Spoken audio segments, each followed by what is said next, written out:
স্বৈরাচার শেখ হাসিনার পতন, উত্তাল দেশ। দুর্যোগপর ঘনঘটা বাংলাদেশের আকাশ। উৎপেতে আছে একদল হায়না শকুন। তারা দেশটাকে পুরনো নিয়মে ছিঁড়ে কুড়ে খেতে তৈরি। চারদিকে উদ্বেগ আর উৎকণ্ঠা।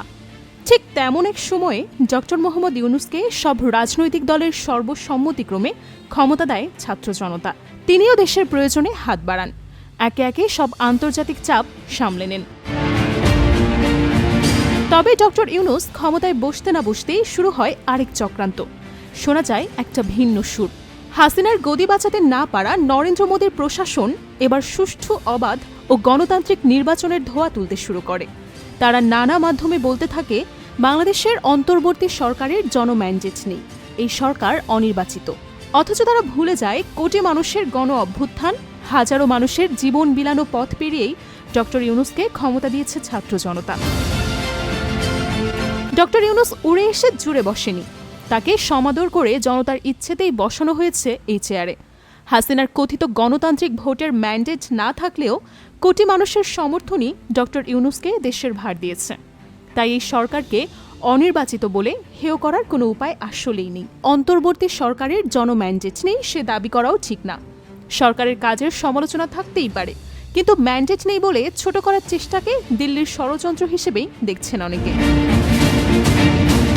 ডক্টর মোহাম্মদ ইউনূস ক্ষমতা কুক্ষিগত করতে চান। পলাতক স্বৈরাচার শেখ হাসিনা ও তার মিত্র ভারতই এই সুর প্রথম তুলেছে। অথচ হাসিনা যখন রাতের ভোট আর মুর্দা ভোটার দিয়ে গণতন্ত্রকে গণকৌতুকে পরিণত করেছেন, গোটা দেশকে জিম্মি করে বিরোধী নেতাদের হত্যা করেছেন, তখন ভারতের মুখে ছিল কুলুপাটা। কোনো গণতান্ত্রিক বলি দিল্লি দেয়নি, হালকা শব্দটিও করেনি দিল্লি।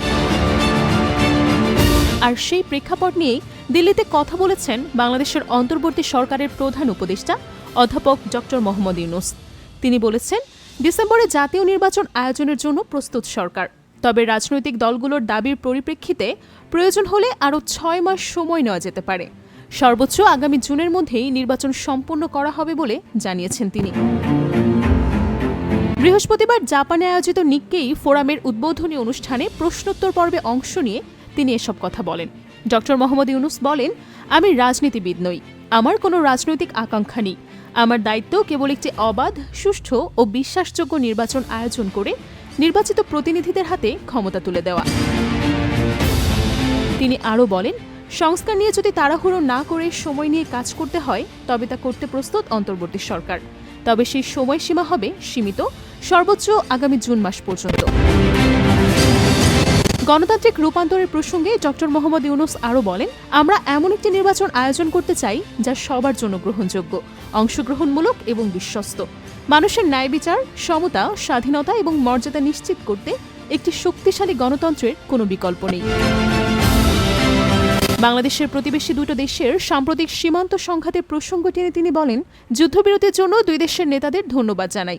দক্ষিণ এশিয়ায় শান্তি, সহাবস্থান এবং পারস্পরিক সহযোগিতার ভিত্তিতে আত্মনির্ভরশীলতা গড়ে তোলা অত্যন্ত জরুরি। এশিয়ার দেশগুলোকে শূন্য সমষ্টিগত প্রতিদ্বন্দ্বিতার পরিবর্তে ভাগাভাগির সমৃদ্ধিতে বিনিয়োগ করতে হবে।